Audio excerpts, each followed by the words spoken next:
Hi, this is Andrew, and this is Keen On, the daily now.tv chat show with some of the world's leading thinkers and writers. Hello, everybody. It is Monday, May the 20th, 2024. A couple of years ago, we did a show, British journalist Peter Gumbel, very distinguished writer, who wrote a book.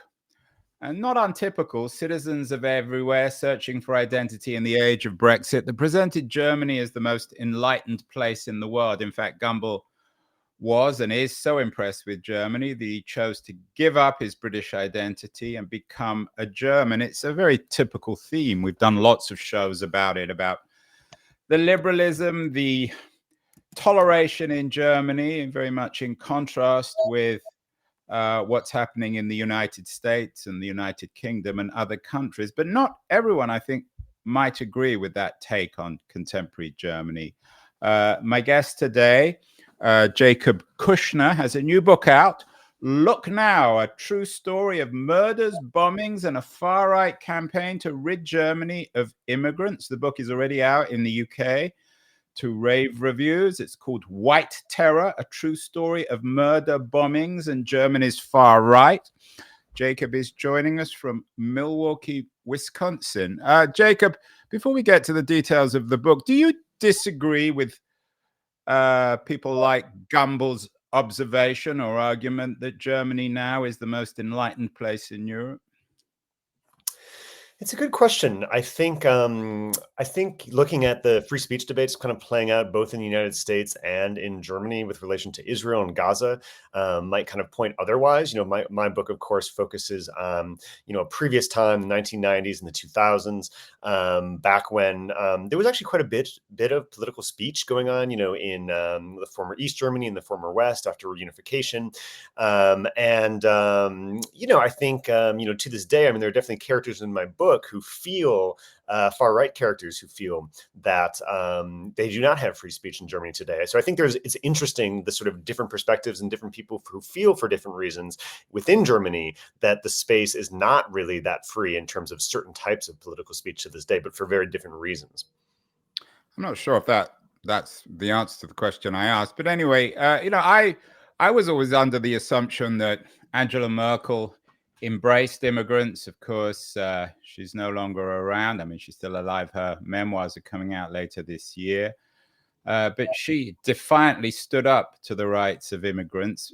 Before we get to your story, what's your take on that? Is Germany generally a friendlier country when it comes to immigration over the last, say, 20 years, say in comparison to the United States or even the UK, where there seems to be general hysteria about immigration?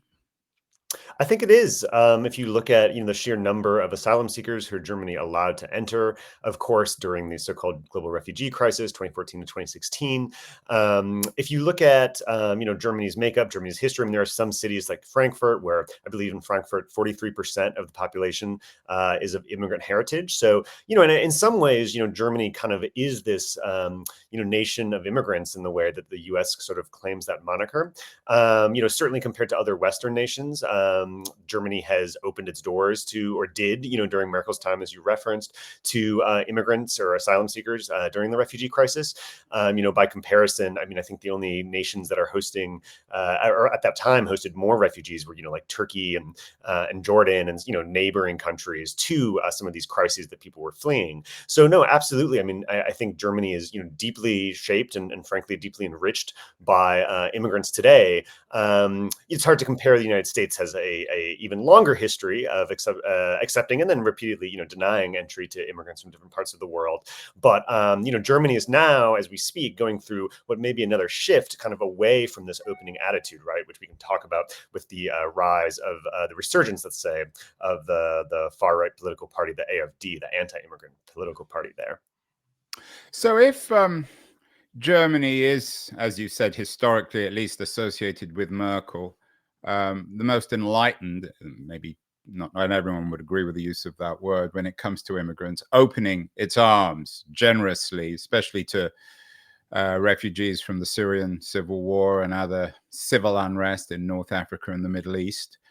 Why did you choose to write this book? Because it's the kind of book that conservatives, people hostile to Germany, will latch onto and say, oh, the Germans haven't changed. They're still really all Nazis. No, it's really interesting. I mean, I think what shocked me about this case is that I feel like the basic, people who haven't studied Germany specifically, I think they either approach Germany from one perspective or the other. Either the perspective that, Germany is still, as you mentioned, this nation of, Nazis, and that's the last we heard. Or rather, that's quite the opposite, that Germany has done so much to atone for the racist horrors of its past. You've talked about this with other guests you've had on, Linda Kinsler, to some extent, Derek Black, looking at kind of the US connections there. But I mean, this, so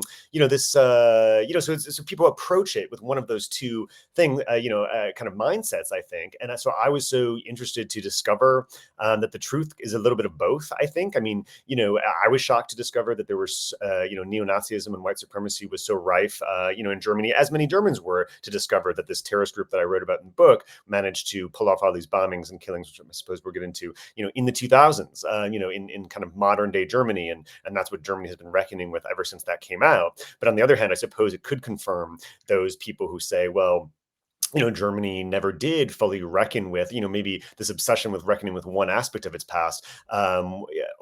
Maybe in doing that, people sort of overlooked reckoning with the present and how to stop, white supremacy or stop any sort of, racist ideologies in the present. Yeah, you mentioned Linda Kinsler. She was on the show. She's written a much acclaimed book on remembering the Holocaust or failing to remember. As a journalist, you're based in Nairobi. You've written for all sorts of publications, even if you're from Wisconsin. Did you feel a particular responsibility, a sensitivity?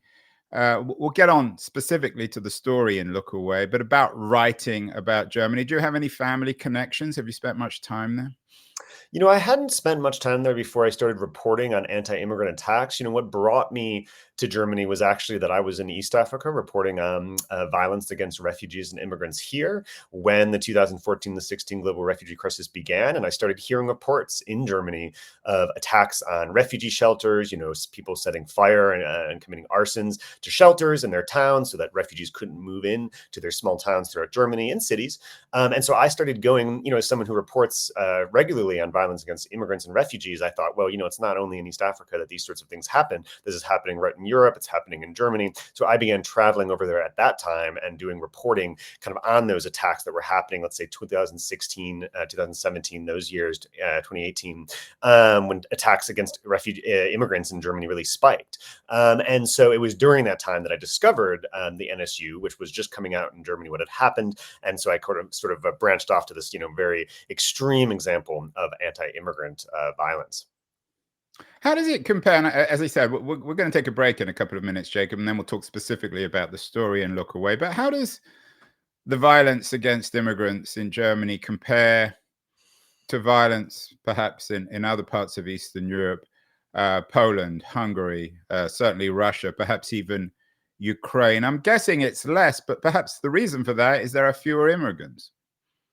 Yeah, that's a really good question. I mean, these, first of all, some of the methods of violence are similar. I mean, arsons, I was surprised to learn how common for so many decades in Germany as in other European countries, burning down or even setting fireworks off and just doing different sorts of attacks on shelters for people was very common, which I wasn't as used to coming from the United States in this form of the attacks. But yeah, I mean, I think I think it was particularly shocking to me to discover that this was happening in Germany, right? Because again, I think approaching Germany as, this nation that has attempted, institutionally at least, to do so much to, say that we are, looking back on the past because we are no longer, what we were, what our government was, what we did. I think that remembrance culture that you talk about, is so deeply ingrained that that's what makes it so shocking when this sort of attack happens in Germany, even if these similar attacks do happen in Hungary and, in Poland and these other places. What about the role of the state in all this? We've done many, many shows, particularly of more progressive Americans who are very critical of the shriveling of the American state. And they look to Europe and particularly to Germany as the model for a a more progressive, enlightened America when it comes to more investment in the state and social services and public space. What was your take on Germany in that context, more broadly, not just in terms of the story, but as a place to live, in terms of its quality of life? Absolutely. I mean, for this book, I interviewed a family, the daughter of one of the men who would be killed, who immigrated, a Kurdish family who immigrated to Germany from Turkey as a child. And she described her childhood growing up in Germany, in Dortmund, and described it sort of as idyllic, and didn't really experience what she didn't feel that she experienced, xenophobia or racism. Growing up, there's one incident I described in the book that's the only kind of thing she could possibly remember of maybe a little bit of discrimination by her school teacher when she was very young one time, and kind of moves on from that. And so, I mean, everyone has different experiences, right? But I think, compared to other countries, I think, for many immigrants that I have spoken to in Germany, until the attack for which I was interviewing them, until that point, some people felt comfortable. Not everyone. There was, I remember, a Ghanaian immigrant in the town of Dresden who I was interviewing, because Pegida, this far-right movement, had been organizing these protests every week in Dresden. This was probably started around 2016 or so, if I recall. And, he said, no, every night, every Monday when these demonstrations happen, I'm fearful, and I avoid the town, the city center, and all of this, because I don't know what these protesters will do. So I think there's a very wide array of experiences that different people have, based on where they are in Germany, whether it's a town like Frankfurt, where half the population has immigrant background, or whether it's a place like Dresden in Eastern Germany, where there are far fewer people of immigrant heritage, and maybe those who are there don't feel as safe. Yeah, I've spent a lot of time in Dresden and Leipzig, and they are completely different from Frankfurt, from Munich, perhaps even from Berlin. Final question before we get to the break, and then you can talk specifically about this book. How much does this story, this true story of murders, bombings, and a far-right campaign to rid Germany of immigrants, how much does it tell us about the Germany of the early part of the 21st century? Well, I think it says quite a good deal. I mean, as these attacks were being committed, which we will get into, Germany was trying to decide, again, kind of to your question of, is this going to be a nation of immigrants? I mean, there's a lot of back and forth. Germany famously in the 1990s, early 1990s, passed this asylum compromise, which, severely kind of shook up and limited, immigration from outside the EU. And then, so it's kind of comes and goes in waves. And I think the 2000s, really was this decade of post 9/11, policy, both in the U.S., of course, but really around the world. And so I interviewed people who, in the security intelligence agencies in Germany, who said that that event really switched the focus of, okay, immigrants can also be terrorists now, and that kind of association, right? Not that I think the attackers were immigrants per se, but there was that association there. And so I think the 2000s were kind of this decade in Germany, as in the United States, but to some extent in Germany, where this fear and association of terrorism with Islamist extremists kind of came about, and that's I would argue that terrorism before that had more of a connotation with the far left, with the Red Army faction, the Baader Meinhof group, and that sort of thing. And then the 2000s, it was kind of this reckoning with Islamist terror, association with Islamist terror. And then now, since what the NSU has come to light, through my book and through the reporting of many others, now I think it's finally starting to dawn on people the reality that far more terrorist plots are planned by far-right extremists than Islamist ones or than leftist ones. Well, the NSU you're talking about is the National Socialist Underground. They're the central organization in your new book by Jacob Kushner. Look Away, a true story of murders, bombings, and a far-right campaign to rid Germany of immigrants.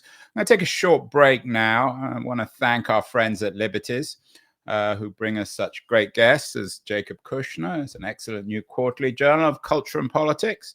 Run a short video feature, and then we'll be back with Jacob to talk about the story at the heart of his book, this true story of murders, bombings, and a far-right campaign to rid Germany of immigrants. So don't go away, anyone. We'll be back in a second with Jacob Kushner.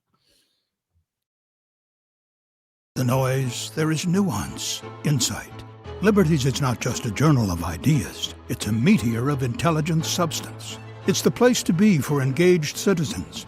Politics, opinion, substance. Liberties is a triumph for freedom of thought. A quarterly of urgency, of cultural exploration, of intellectual delight, of immaculate prose. It's invaluable. Subscribe now or find Liberties at your favorite bookseller. And you can subscribe to Liberties at libertiesjournal.com. We're speaking with Jacob Kushner, freelance journalist based in Nairobi, Kenya, but has a new book out about Germany. Fascinating book. It's called Look Away, a true story of murders, bombings, and a far-right campaign to rid Germany of immigrants. In the first half, Jacob, you were good. You were patient with me. You answered my questions about how much Germany has changed. So now the stage is yours. Tell us about this story, this true story of murders, bombings, and this, at least according to your subtitle, campaign to rid Germany of immigrants. That's right. This is about a case that many in Germany will be familiar with, but many outside of Germany haven't heard of, I believe, and I certainly hadn't, which is this case of the NSU. You mentioned them, the National Socialist Underground. So it's these three friends who form this terrorist group. I mean, first of all, they're neo-Nazis growing up in the 1990s East Germany. At first, frankly, before they become political, with one exception, one of the young men there, Uwe Mündlos, was the son of a professor and had very political ideas from a young age. The other two were not as political, were more just kind of prone. Yeah, they look, for people watching, they look as if they were created by Hollywood to be neo-Nazis. They have those sort of big ears and short hair. Yeah, I mean, if you, the three of them came from, I think this is one thing that I learned while I was researching, how these three became kind of radicalized within the far right scene. They were growing up in the town of Vienna, famous philosopher's town in Eastern Germany. And they, they met each other just after the fall of the Berlin Wall and reunification. And there's this kind of narrative, another narrative that I found not to be necessarily true for these folks that I hear about Germany, and we hear of, there's a reason why, Eastern Germans, due to all of the unemployment and all the hardships faced after reunification, would turn to something like, extremism in some way, or be disgruntled at least, and that sort of thing. But I kind of found, interestingly, that, for these three didn't really lack for opportunities the same way that narrative goes, right? So, one of them, like I mentioned, there on the right, Uwe Mündlos, like he's the son of a professor, and went on to college. He always had jobs and educational opportunities. The one in the middle kind of chose to drop out of school and rather commit crime and whatnot. But his parents were also employed. Beata Zschäpe, the woman of the core trio there, she had a more mixed story in the sense that her father was actually an immigrant. She would become this anti-immigrant terrorist, as we'll discuss. But she was born to a Romanian father who wasn't very present in her life because her mom had studied in Romania at dentistry and then moved back alone. And she actually grew up mostly with her grandmother. Her mom was sometimes employed, sometimes not. So Beata is kind of maybe the one who, half kind of represents that idea of growing up in a family that suffered unemployment due to, in their post-reunification years. But, so these friends, they start out with antics and, to be honest, if you want to rebel and be angry in 1990s Eastern Germany, there's no more sensational way to do it than become a Nazi, right? I mean, there's nothing more abhorrent. There's nothing. So I think they were attracted first. At least maybe not Mündlos. They could have been Stalinists. That probably would have shocked people even more. That's true. I guess there are other ways. That's true. These three, they chose neo-Nazism and they embraced it. And so what does this term gets used all the time, Jacob? I'm always a little skeptical, as you can tell. I'm naturally a skeptical person. What does neo-Nazi mean? What I mean when I use the term is for these three is, I mean, they literally just embraced Nazi ideas. They worshipped Hess and Hitler. They went to marches every year on the anniversary of Rudolf Hess's death to commemorate him. I mean, they literally just worship Nazis. Sometimes the two boys would dress like Nazis and show up at a concentration camp in an SS uniform. And were they Holocaust deniers, or did they celebrate the Holocaust?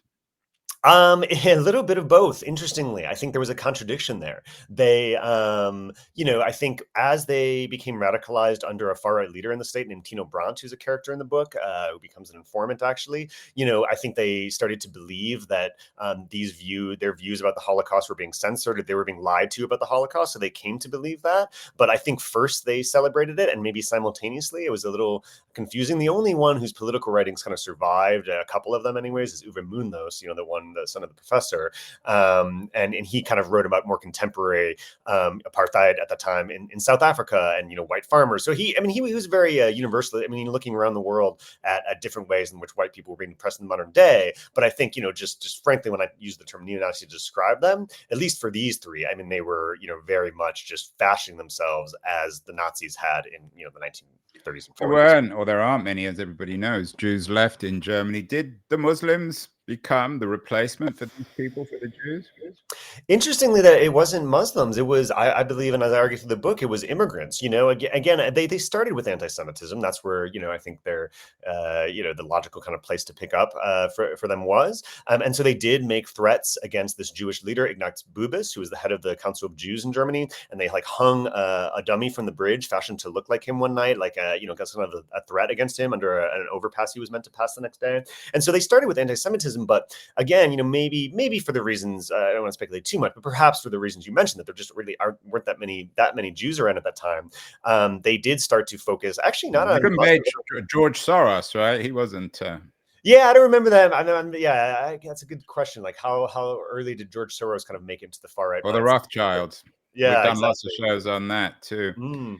But yeah, so they really fixated on immigrants. And so that's what, the immigrants who were in East Germany from Vietnam and other places, in East Germany, they weren't very visible. They were in the shipping yards, the dockyards, they were, in dormitories, living in those areas. But then after reunification, of course, these families needed jobs as well. These immigrant families, they had to set up businesses, shops, restaurants, all of that. And so they became more visible. So I think, there's an incident where one of the three, throws a piece of cake at a Romani woman. There's all sorts of immigrants or people who are racial minorities, ethnic minorities, who are a little bit more visible, even though there aren't many of them. And so I think that's where their attention started to go. Throw a piece of cake. That's not a very Nazi thing to do, is it? No, it's a very Nazis were in the cake throwing business. When you look at these three people, and certainly their photos, Jacob, they look like classic losers. And they were, as you say, they're from East Germany. They'd been forgotten by history, just as in some ways East Germany had been forgotten by history. They're almost like the German Basil Fawltys of Germany,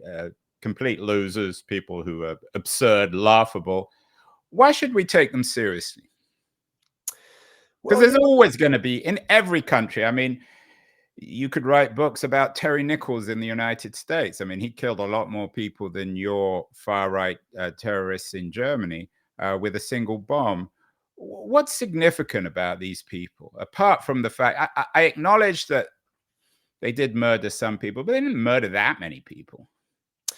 Yeah, they ended up murdering 10 people and bombing, and injuring about 24 people over the years. I think what's striking about them is that, I think today maybe we've become accustomed to what a typical, far-right terrorist attack looks like.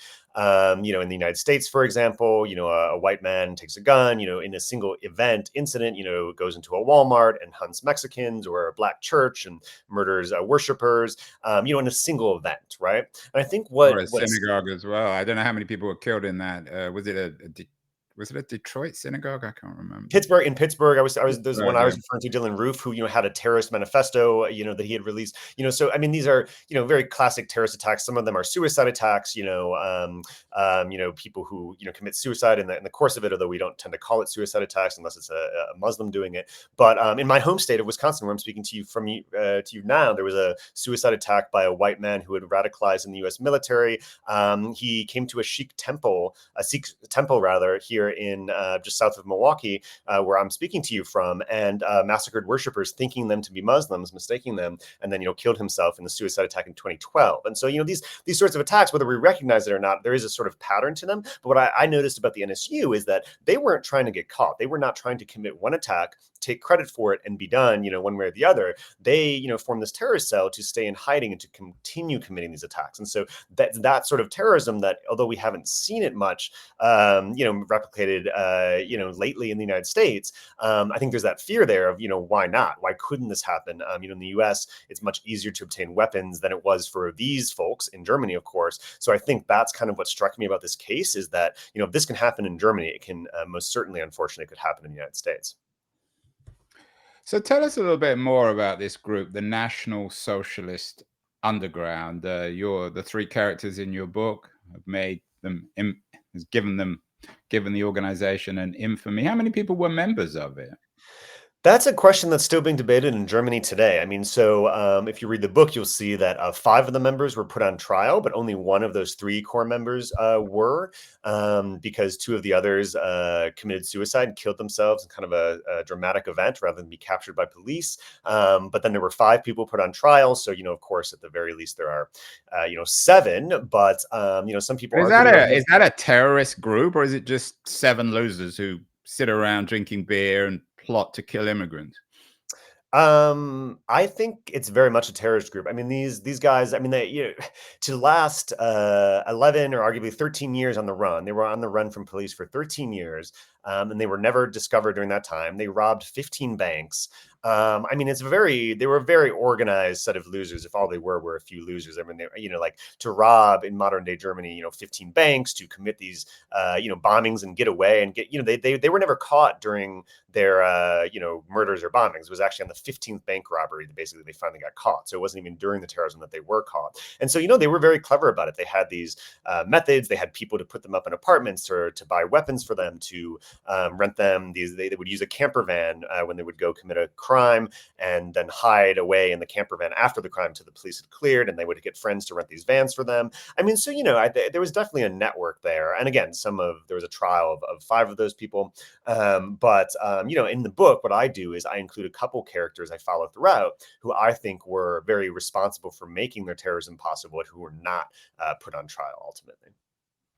You made reference earlier to Baader Meinhof, the infamous 70s group of German terrorists. Are there comparisons? I mean, the kids in the Baader Meinhof were of usually middle class or upper middle class background. Is there a sociocultural difference between Baader Meinhof and the National Socialist Underground? It's really interesting. In the German consciousness, I think Baader Meinhof is such a big presence. I mean, they hijacked planes, they assassinated, bank executives. They really, they interestingly had some of the same disdain for, the Baader Meinhof group. I think it was the head of the Treuhand agency that they either kidnapped or assassinated. And that was the agency that was meant to sort of join the East German companies with the West German companies post-reunification. But really what ended up happening is the Western companies bought out the Eastern German counterparts, laid everybody off. And there's a lot of resentment about that to this day. And certainly, these 3, terrorists and their friends, certainly resented that sort of thing. And so, there's actually some shared politics, if you will, at the margins of that. But no, I mean, of course, the Baader Meinhof group was a much more sophisticated, much larger, group of terrorists who committed attacks over an even longer period. And so I think when Germans tend to think of domestic terrorism, I do think that's what they're more likely to think of that group. But again, that group was operating in the 70s up to kind of the 1990s, arguably. And this is sort of more like, I think, the terrorism of today, and that we're more likely to see. And in fact, again, Germany has also seen its share of one-off attacks by far-right extremists that were not terrorist groups, but in Hanau, a few years ago, a white terrorist went into these Turkish, were actually just shisha bars and shot people of, I think, 12 different ethnicities and nationalities, and in a single night, he killed as many people as the NSU did over all of these years. And so, no, to your point, it doesn't take a terrorist group to commit far-right terror. One person can do it in a single night, but it makes you what this group was able to accomplish with the bombings and everything, and the fear that they instilled over all these years, I think raises the question of what other such groups that would like to emulate that, might do. And indeed, they've received attention from far-right terrorists around the world. When Beate Zschäpe, the woman of the group, went on trial, Anders Breivik, the Norway terrorist who bombed Oslo, the government quarters, and then shot all of those, youth on that island from that political party who were on the island of Utoya, he wrote her a letter from his prison cell to hers, calling her a martyr and recognizing her for what she had done. And so I think that kind of signals the sort of the fact that far-right extremists are watching to see how successful the NSU was, and perhaps some are endeavoring to replicate it. What about the connections between the NSU and other more sort of mainstream radical right movements? There's a headline earlier this month in Politico that German conservatives have broken with Merkel on immigration, become more overtly hostile. Have international rightists, anti-immigrant thinkers, the Steve Bannons of the world, perhaps, Do they have any association with the NSU, or do most conservatives keep away from these people? No, I mean, both in Germany and elsewhere, I think, members of anti-immigrant political parties are very careful to disassociate themselves with that, with violence against immigrants. And so that's very true in Germany, for example. If you take the case of the AfD, which is, again, a far-right political party that started as an anti-Euro party, but very quickly just became an anti-immigrant party in conjunction with, the global refugee crisis, kind of using that as its kind of main issue. And so, no, I mean, if you speak to, and as I have interviewed, members of the AfD, for example, in Germany, they, will say, this is not, an effect of our rhetoric, but there are, it is a mix of, social science research that kind of is attempting to determine whether or not, an increase in anti-immigrant rhetoric correlates with an increase in, anti-immigrant violence. And there are some studies that have found that is the case in Germany in some places, and some that are a little less conclusive. But it's a very interesting question. I think, the other question, here is, what's going on, what's going on with immigration policy in Germany today. And, sure enough, even mainstream parties are, I think legislators just changed a law that no longer allows asylum seekers in Germany to receive cash assistance that they can spend however they wish. They're now restricted. So to kind of cards they can use at shops and things for food, but they can no longer send that money home to their families who might be suffering still from war and violence in the places they fled. That there's kind of been a movement to restrict a little bit what asylum seekers could do. So again, that's very